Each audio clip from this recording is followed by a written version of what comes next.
19 अक्टूबर 2024 editorial आया था, हिमालय में मोक्ष के लिए एक खतरनाक राजमार्ग। इस लेख में क्या बताया गया है? यह लेख चारधाम राजमार्ग परियोजना के पर्यावरणीय प्रभावों पर चिंता व्यक्त करता है और तर्क देता है कि यह परियोजना हिमालय की पर्वतीय पारिस्थितिकी के लिए विनाशकारी परिणाम ला सकती है। क्या है ये चारधाम प्रोजेक्ट जो है?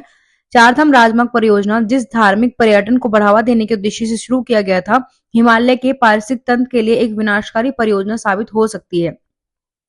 और ये कौन बता रहा है? जर्मनी के पोट्सडैम विश्वविद्यालय के institute of environmental science and geography के वैज्ञानिक यूर्गेन में के नेतृत्व में किए गए एक अध्ययन ने इस परियोजना से जुड़े भयंकर परिणामों को उजागर किया है। देखो इतना ही है, मैं बहुत बार ये चीजें करवा भी चुकी हूँ। जो हमारा हिमालय है वो कौन से जोन में आता है? 4th 5th जोन में आते हैं, है ना। और यहाँ पर तीव्र भूकंप के जो झटके वो महसूस किए जाते हैं। आपको पहले भी मैंने जब अरुणाचल प्रदेश से रिलेटेड कुछ एक वीडियो करवाई थी, आपने अगर उसको देखा हो तो वहां मैंने आपको बताया था कि किस तरह से जोशीमठ में जो इंसिडेंट हुआ था। तो हमें क्या करना है, जो इन्वायरमेंट इम्पैक्ट असेसमेंट है ना वो अच्छे से करना है, ताकि जो घटनाएं हैं वो कम से कम हो, मतलब प्रोटेक्टिव मेजर अच्छे से लिए जाए, ताकि हमें वो सब ना देखना पड़े। और रही बात इनकी कि ठीक है भूकंप जोन हमारे यहाँ पर है, लेकिन चिंता इनको हो रही है, ये जर्मनी के साइंटिस्ट है। अब आप इसको खुद पर लेकर देखो, ठीक है। मान लो आप स्ट्रोंग बन रहे हो किसी चीज को लेकर, तो लेकिन जो आपके आसपास के लोग हैं ना वो फिर जलने लग जाएंगे, ठीक है। आप मुझे ये बताओ कि डेवलपमेंट तो हमको करना होगा ना, टूरिज्म तो हमें करना होगा। टूरिज्म अगर वहां पे होगा तो लोग ज्यादा से ज्यादा आएंगे, उन लोगों को भी वहां पर रोजगार मिलेगा। जब रोजगार मिलेगा वो कुछ पैसे कमा पाएंगे, तो उनसे वहां पर भी जो बच्चे रहते हैं उनको शिक्षा, उनके स्वास्थ्य, फिर सब चीजें उनको अवेलेबल हो पाएगी ना, वो उन सब चीजों पर वो ध्यान दे पाएंगे। तो बस लेकिन यही है कि वो नहीं करना है हमें कि पर्यावरण को बिल्कुल नजरअंदाज कर दे। अच्छे से इन्वायरमेंट इम्पैक्ट असेसमेंट पर ध्यान दे, ताकि जो घटनाएं वो हमें ना देखने को मिले। क्योंकि केदारनाथ में भी किस तरह की घटना आपको पता है देखने को मिली थी, क्या हुआ था, कितने सारे लोगों की जान चली गई थी। तो बस इतना ही है, और मैं इस चीज को आपको काफी बार करवा भी चुकी हूँ। तो ये ऐसे एडिटोरियल आते ही रहते हैं। फिर 21 अक्टूबर को 20 को संडे था, तो 21 अक्टूबर को एनर्जी ट्रांजिशन से लेकर एक एडिटोरियल था। तो उसमें भी कुछ खास नहीं था, मैं आपको एक बार यहीं पर ही समझा देती हूँ कि इसमें ये कहा गया था कि हम बात तो कर रहे हैं कि हाँ हमें रिन्यूएबल एनर्जी की ओर जाना है, ठीक है। लेकिन जो लोग कोयले पर, जिनकी जो लाइवलीहुड है वो कोयले पर ही निर्भर है ना, उनकी आजीविका कोयले पर ही निर्भर है, तो उन लोगों को क्या होगा?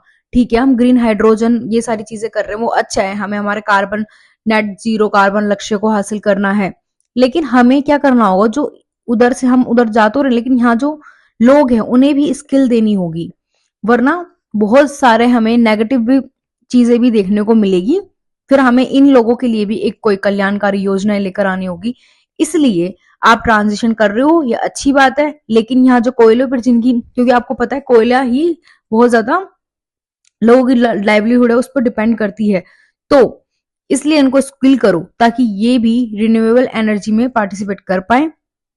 वरना हमें यहाँ पे भी समस्या देखने को मिलेगी, क्योंकि ऊपर ऊपर से तो सब कुछ अच्छा ही लगता है, लेकिन बहुत सारी चीजें चैलेंजेस हमारे सामने आते हैं, ठीक है। फिर 23 अक्टूबर 2024 में ब्रिक्स से लेकर एडिटोरियल आया हुआ था, क्योंकि 22 से 24 के बीच में आपको पता ही है कि जो ब्रिक्स समिट है उसका आयोजन हो रहा है। तो आप पहले मुझे ये बताओ, बाद में तब इस पे जब कभी अच्छा एडिटोरियल और आएगा तब हम इसको कवर करेंगे। अब सोचो कि इकोनॉमिक्स में तो हम पढ़ते ही हैं ये चीजें, है ना। तो ब्रिक्स समिट क्यों बनाया गया?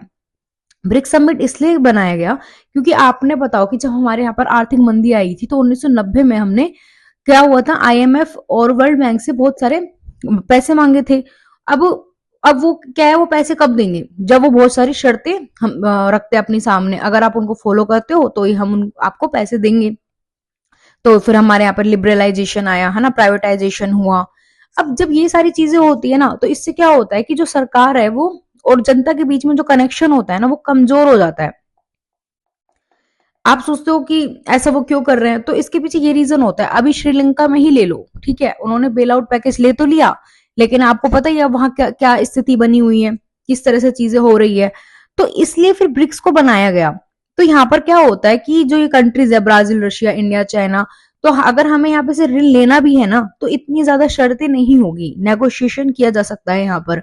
तो इसलिए, और आईएमएफ और वर्ल्ड बैंक पे तो बैठे ही बड़े बड़े जो पश्चिमी देश हैं वो बैठे हुए हैं, तो यहाँ इनकी मोनोपोली है।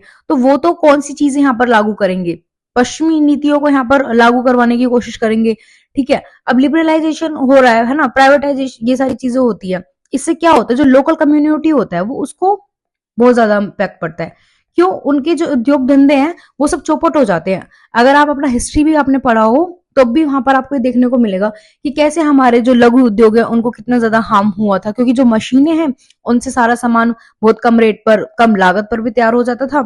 और जो यहाँ पर हमारे लोकल कम्युनिटी की जो लोग थे, वो जो काम करते थे, वो सब खत्म हो गए थे। तो ये सारी चीजें हैं जो हमें प्रॉब्लम में फेस करनी होती है इस तरह से। इसलिए छोटे छोटे जो संगठन है वो बनाए जाते हैं। तो ब्रिक्स समिट की यही इंपॉर्टेंस है, जिसे हम इकोनॉमी में भी अच्छे से पढ़ते हैं 11th की एनसीईआरटी में। लास्ट चैप्टर में सारे संगठन है वो दिए गए होते हैं, आपने पढ़ा होगा। और अब हम मिलते हैं नेक्स्ट लेक्चर में। आपको लगता होगा कि आप कितना कम पढ़ाते हो, लेकिन जितनी एग्जाम की रिक्वायरमेंट है ना उतना ही मैं पढ़ा रही हूँ। अब इसमें क्या इतना सारा आपको बहुत सारा डिटेल या बहुत सारी चीजें लिख कर देने की जरूरत है, मैंने आपको इसको यही समझा दिया। बस अब हम मिलते हैं नेक्स्ट लेक्चर में।